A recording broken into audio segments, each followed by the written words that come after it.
الحمد لله رب العالمين والعاقبة للمتقين ولا عدوان إلا على الظالمين وأشهد أن لا إله إلا الله وحده لا شريك له وأشهد أن محمدًا عبده ورسوله وصفيه من حبيبه وخليله إنه أدى الأمانة ونصر الأمة وجاهد في الله حق جهاده حتى أتاه اليقين فصلوات الله وسلامه عليه صلى الله على نبينا محمد وصل وسلم على سيدنا محمد في النبيين وصل وسلم على سيدنا محمد في المرسلين وصل وسلم على سيدنا محمد في الأولين وصل وسلم على سيدنا محمد في الآخرين وصل وسلم على سيدنا محمد في الملأ الأعلى. عباد الله، أولا أوصيكم وأوصي نفسي بتقوى الله جل في علاه. Enyi waja wa Mwenyezi Mungu Subhanahu wa Ta'ala, kwanza kabisa ninakuhusieni pamoja na kuihusia nafsi yangu juu ya kumwogopa Allah Subhanahu wa Ta'ala, lianna at-taqwa hiya sababu an-najah. Ucha Mungu ndio sababu ya kufanikiwa hapa duniani na kesho akhira.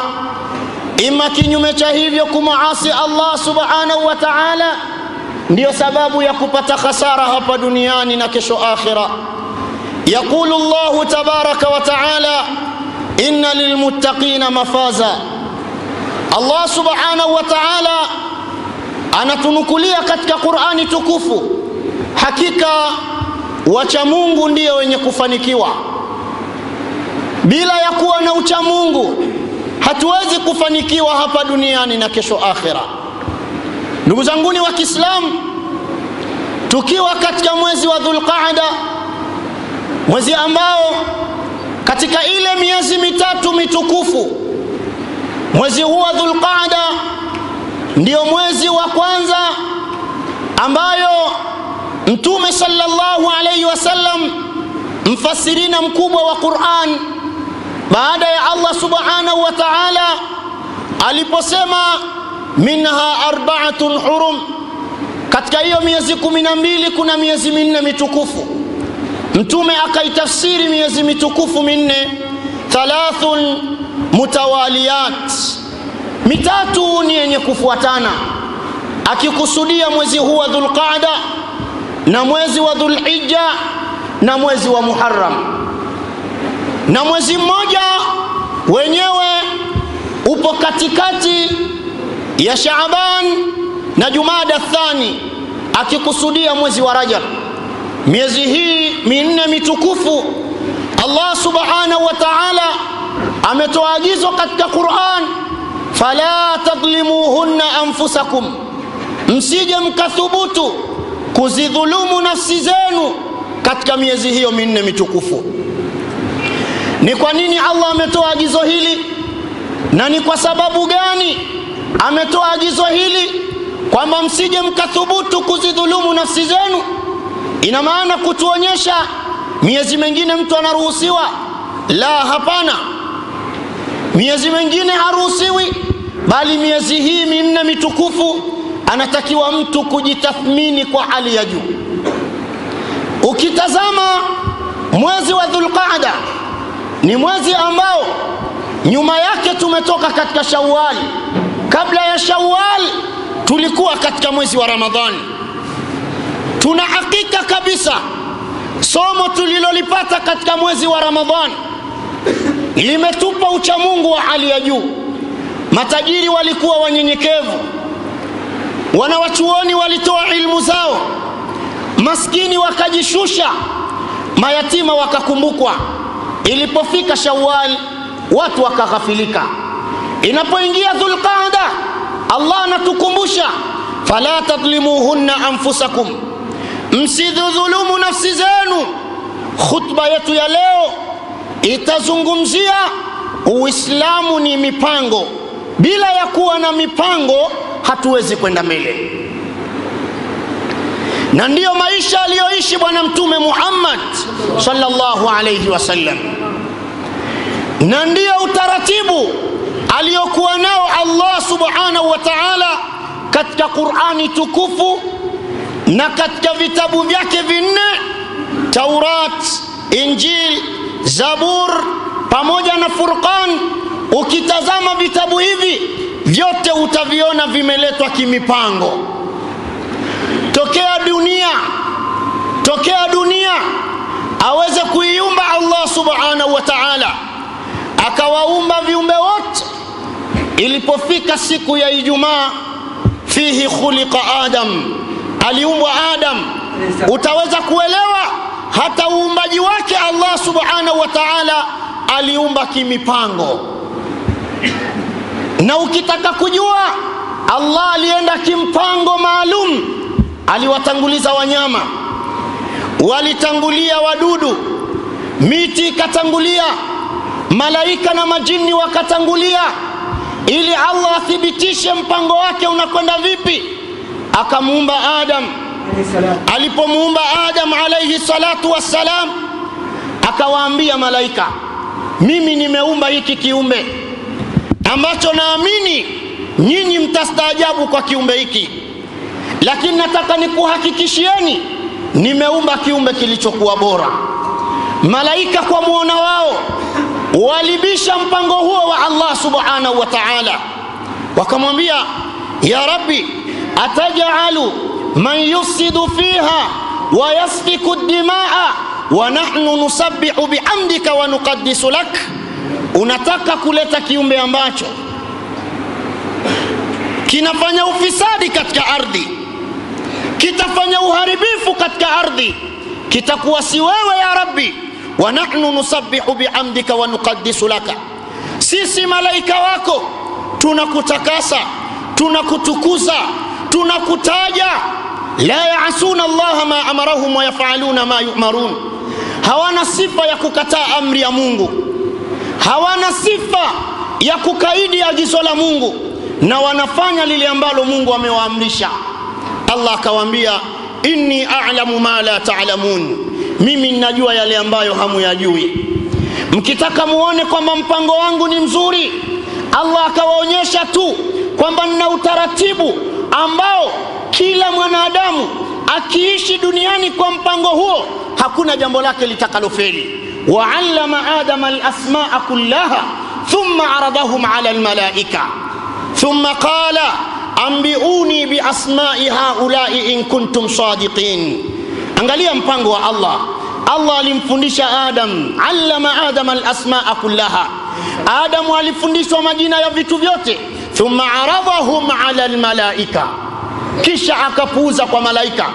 Hawakufundishwa malaika, pamoja na kuwa wanamsabihi Allah, wanamtukuza Allah, thumma aradahum 'ala al-malaika. Swali likaja, faqala anbi'uni bi asma'i haula'i, nielezeni majina ya hivi vitu. Walishindwa kutaja majina. Mwisho wa siku wakasalenda, wakaambiwa, usjudu li Adama, msujudieni mwanadamu, msujudieni Adam kwa sijida ya ishma. Walimsujudia Adam. Pale walikiri kwamba Allah subhanahu wa ta'ala ameumba kiumbe kilichokuwa bora.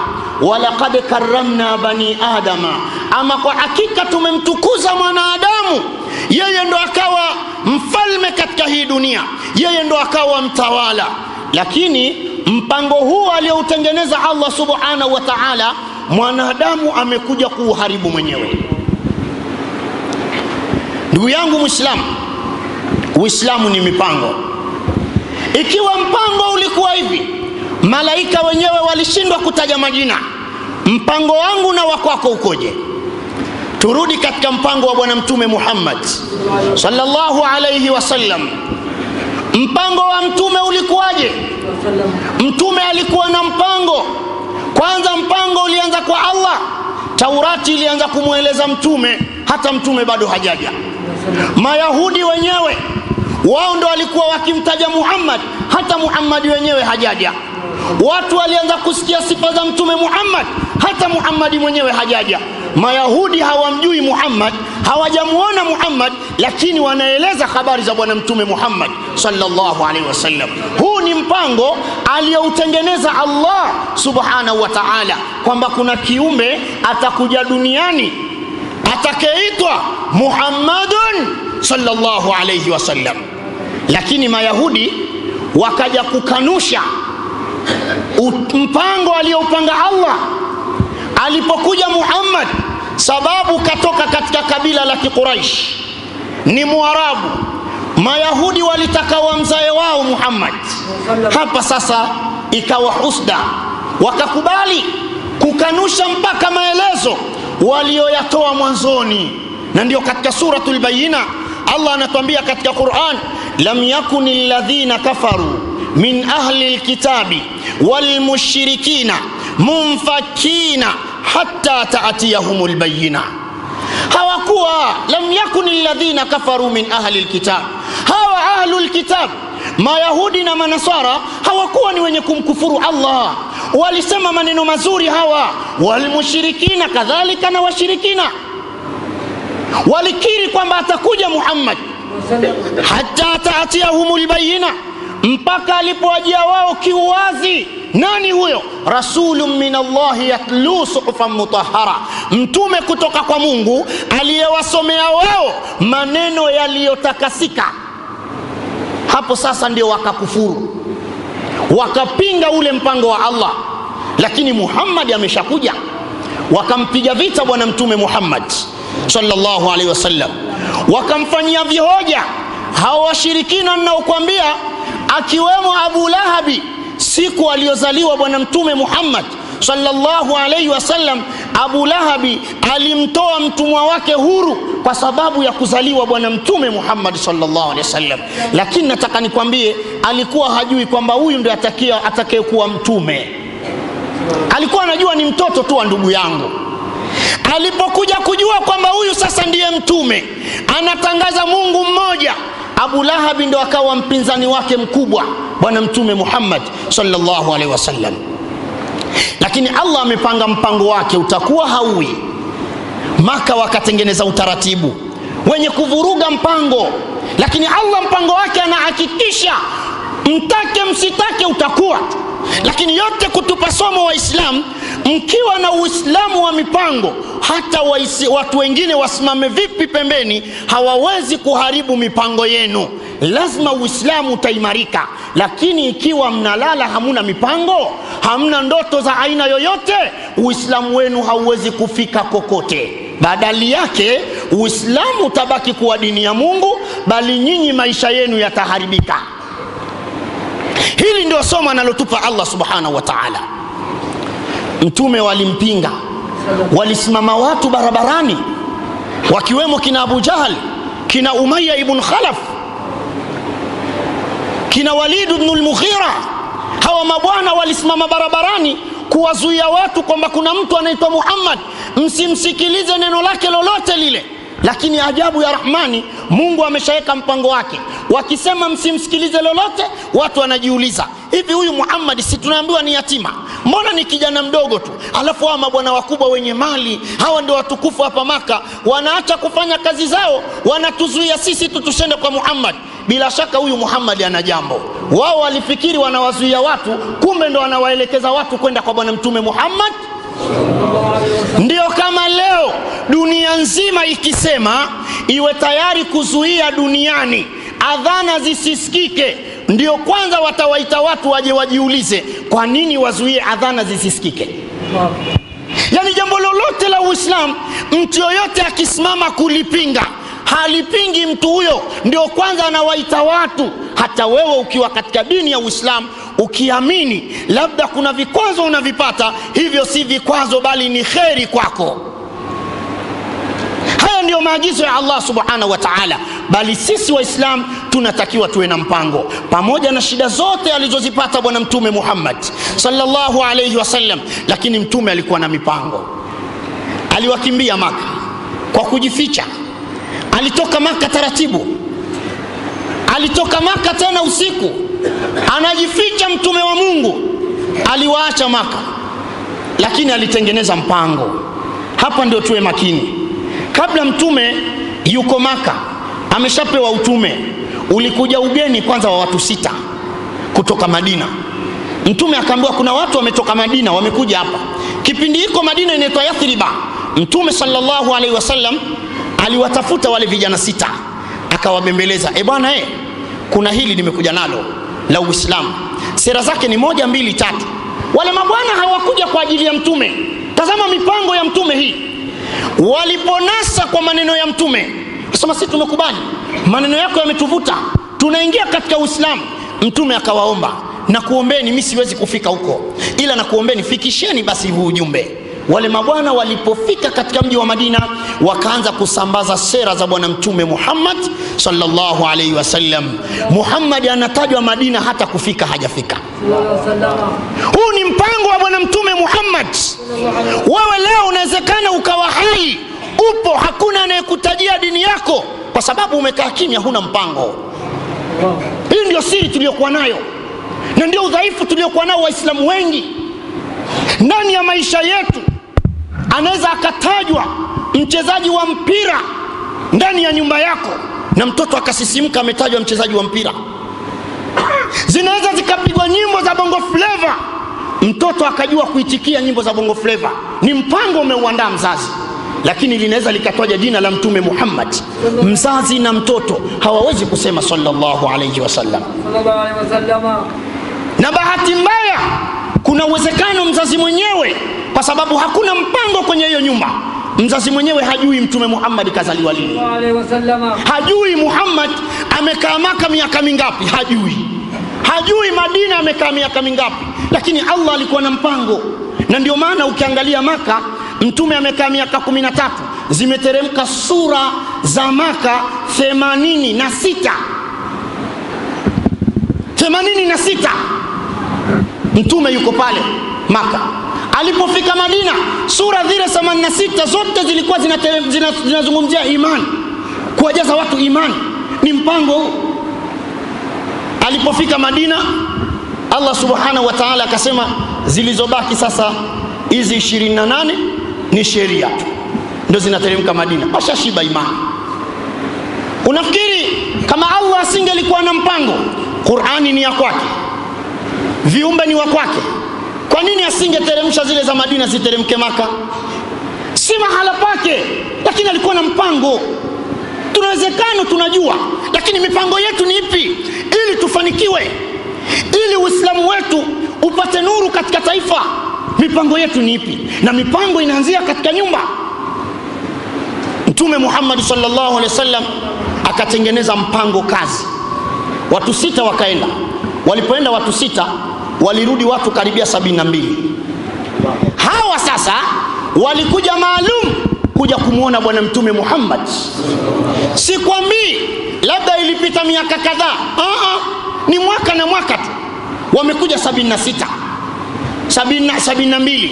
Walipokuja 72 Madina, wao rasmi wamekuja kwa bwana mtume Muhammad. Mpango wa pili, mtume akamwambia mnasemaje? Kwanza tuweke mkataba, alla yushrikna billahi shay'a wala yasrikna wala yaznina wala yaqtulna auladahunna wala ya'tina bibuhtanin. Sitaki watu wenye kuongea uzushi, nahitaji watu ambao wamesafika miili yao, wamesafika imani zao, wamesafika na madhambi yao, wamesafika na maneno yao. Hao ndio ninaowahitaji. Mko tayari kuweka mkataba? Masala ya mkataba alianzisha bwana mtume Muhammad. Leo wamechukua wazungu, kwa sababu mtume alikuwa na mpango. Wale mabwana wakakubali, akasema sasa nawapa kazi ya pili. Wenzenu wamefanikiwa, ndio maana ninyi mmekuja. Kazi ninayowapa, kwanza nahitaji nikija mji wa Madina muweze kuninusuru. Mko tayari? Wakasema tuko tayari. Akasema nendeni. Waliporudi wale mabwana, walihakikisha katika mji wa Madina hakuna nyumba ambayo hataji bwana Mtume Muhammad. Mtume hajafika Madina, lakini mpango anaoufanya yuko Maka. Maka hata msikiti hakuna. Ule msikiti ilikuwa katika Al-Kaaba kuna masanamu tu, ibada za kishirikina zinafanyika. Watu walikuwa wakizunguka Al-Kaaba wakiwa uchi. Mtu alikuwa na jambo lake la umbea, halisemi nyumbani kwake, anaenda kwenye Al-Kaaba ndo anafikiri ndo mahala pazuri pa kulisemea. Lakini Mtume anaweka mipango. Alhamdulillah, walipofika Madina wakatengeneza utaratibu mzuri wa kumpokea bwana Mtume Muhammad sallallahu alaihi wasallam. Hebu tazama, Mtume hajafika Madina, alafu siku ambayo anafika Madina wanapatikana wenyeji wa Madina wa kuwapokea wageni wa Maka, kufikia hatua kuwaambia, bwana wewe ni mgeni, ni ndugu yangu, sikutambui, lakini kilichotutambulisha ni imani. Mimi nina mashamba mawili, chagua shamba moja nikupe ili ulime. Mimi nina wake hawa, nitamuacha mke mmoja, akimalizika eda nitakupa umuoe wewe. Hebu angalia imani Mtume ameitengeneza, hata watu bado hawajamuona bwana Mtume Muhammad sallallahu alaihi wasallam. Vipi wangelimuona Mtume ingelikuwaje hawa mabwana? Alafu leo sisi wafuasi hatuna mipango. Ni kufeli kifikra. Mipango lazima tuwe nayo. Watoto wetu wasome Qur'an, watoto wetu washindane kwenye hadithi, watoto wetu waijue dini yao. Kila mtu awe na hamu na dini yake, na linapozungumzwa jambo la dini mtu ahisi mwili wake unasisimka kimezungumzwa kitu kikubwa. Wallahu tabaraka wa ta'ala yaqulu wa biqawlihi yatadil mutadun wa qala azza min qailin alim fa idha qara'ta al-Qur'an fasta'id billahi minash shaitanir rajim. a'udhu billahi minash shaitanir rajim wal 'asr innal insana lafi khusr. بارك الله لي ولكم بالقرآن العظيم ونفعني من الآيات والذكر الحكيم. أقول قولي هذا واستغفر الله العظيم لي ولكم ولسائر المؤمنين والمؤمنات والمسلمين والمسلمات. الحمد لله رب العالمين والعاقبة للمتقين ولا عدوان إلا على الظالمين.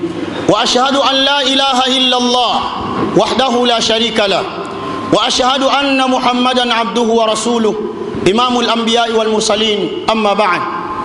Ama baada ya kumshukuru Mwenyezi Mungu Subhanahu wa Ta'ala na kumtakia rehema mtume wetu Muhammad sallallahu alayhi wasallam, ikhwata fil iman, ndugu zanguni katika iman, khutba yetu ya kwanza ilizungumzia Uislamu ni mipango.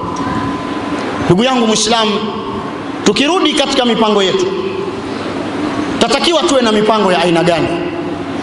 Tuwe na mipango kwenye nyanja ya elimu, tuwe na mipango kwenye nyanja ya da'wa, tuwe na mipango kwenye nyanja ya mazingira. Dunia tuliyokuwa nayo sasa hivi tuna kitu kinaitwa ghazwatul fikriya, vita ya kifikra. Yani kuna watu wamekaa ofisini, AC zinawapuliza vizuri, wanalipwa vizuri, lengo na makusudio kuhakikisha jamii nzima Uislamu haupo. Sisi tukiwa hatuna mipango, maana yake tunaharibikiwa, vizazi vyetu vinaharibika. Na ndio maana leo ukitembea katika majumba ya Kiislamu unaweza ukakuta ndani ya nyumba ya Muislamu kuna Muislamu jina tena wengi. Au leo kila familia ya Muislamu utakuta kuna familia ya watu watano, wanaonekana msikitini ni mmoja tu, baba peke yake.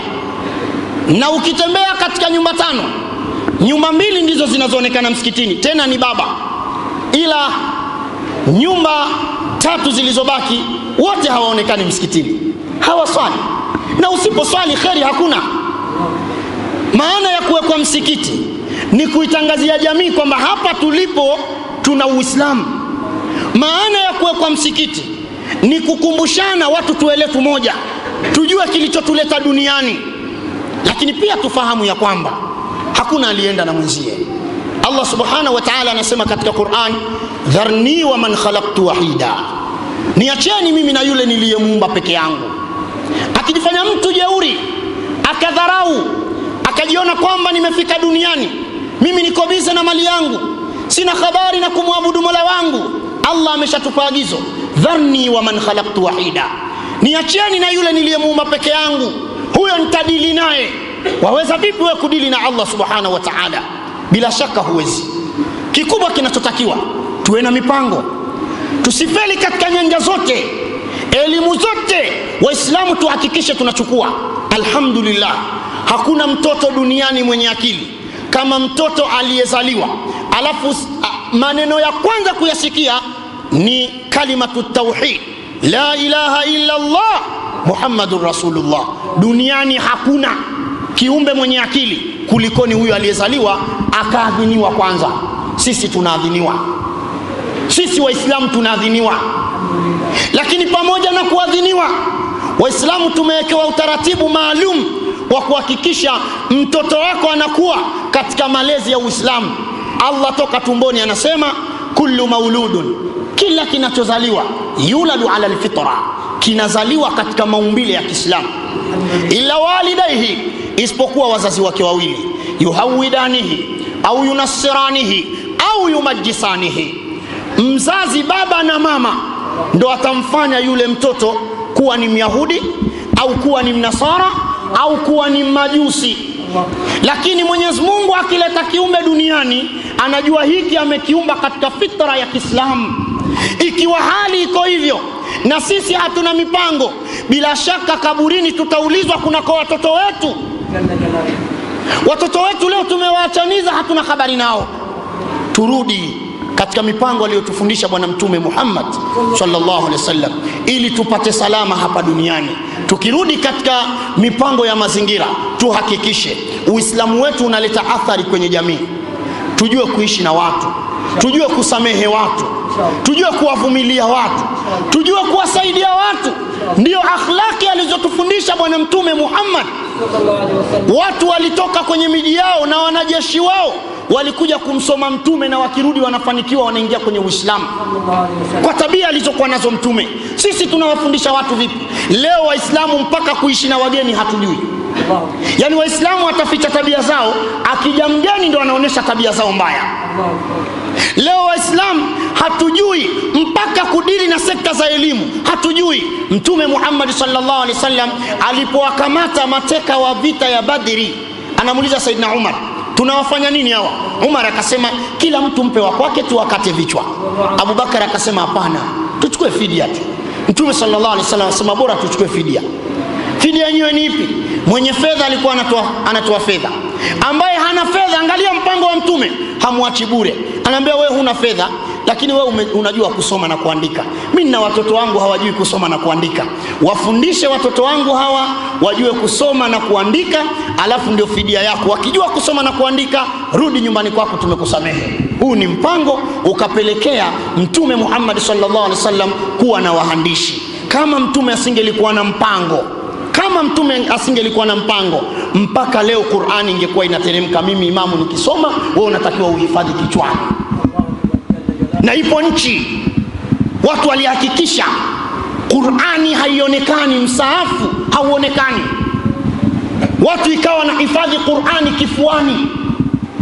Yani watu wanaijua Qur'ani kwa kuhifadhi. Walipokuja kuona misaafu, mtu namwambia soma, hajui kusoma, hajawahi kuyaona yale maandishi, yeye amehifadhi kupitia kichwani tu. Angalia muujiza wa Allah subhanahu wa ta'ala. Qur'ani mtu anaijua, lakini ukimpa msaafu soma, hajui kusoma. Yani watu waliyekafigisu, lakini Allah akatengeneza mpango wake. Na ndio sisi tunatakiwa kuishi mipango ya hivyo. Uislamu ni mipango, bila mipango hatuwezi kufanikiwa. Inna Allaha malaikatahu yusalluna ala nabi ya ayyuhalladhina amanu sallu alayhi wa sallimu taslima. اللهم صل على النبي الرحمة وشفيع الأمة عدد ما أحاط به الملك وأحصاه كتابك وضمه، وعلى آله وأصحابه ومن نصره في كل مهمة، خصوصا منهم ذي الأصل العريق أمير المؤمنين أبي بكر الصديق، وأمير المؤمنين سيدنا عمر بن الخطاب، وأمير المؤمنين سيدنا عثمان بن عفان، وأمير المؤمنين سيدنا علي بن أبي طالب. وارض اللهم عن كل صحابة رسول الله صلى الله عليه وسلم. اللهم اغفر للمؤمنين والمؤمنات والمسلمين والمسلمات الأحياء منهم والأموات. عباد الله، إن الله يأمر بالعدل والإحسان وإيتاء ذي القربى وينهى عن الفحشاء والمنكر والبغي يعظكم لعلكم تذكرون. فاذكروا الله يذكركم وادعوه يستجب لكم، ولذكر الله أكبر. وأقم الصلاة.